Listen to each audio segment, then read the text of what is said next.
விஜய் ஆட்சி கட்டிலில் ஏறுவாரா, ஏற முடியாதா? அரசியலமைப்பு சட்டத்தின் 163 உட்பிரிவு 2 படி ஆளுநரின் விருப்புரிமையை யாரும் கேள்வி கேட்க முடியாதாம்.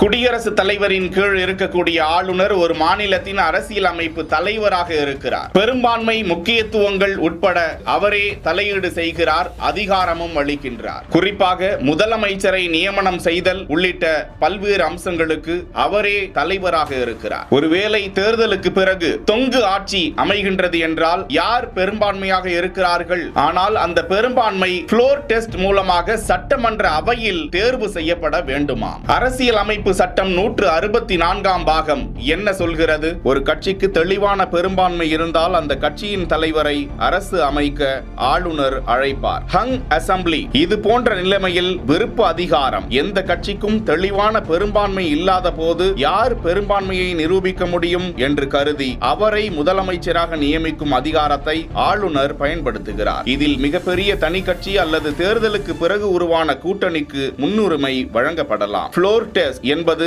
முக்கிய அவசியம். விஜய் தரப்பிலிருந்து அடுத்ததாக உச்சநீதிமன்றத்தை நோக்கி புறப்பட செல்வார்களா என்று களங்கள் உற்று நோக்கிக் கொண்டிருக்கின்றன.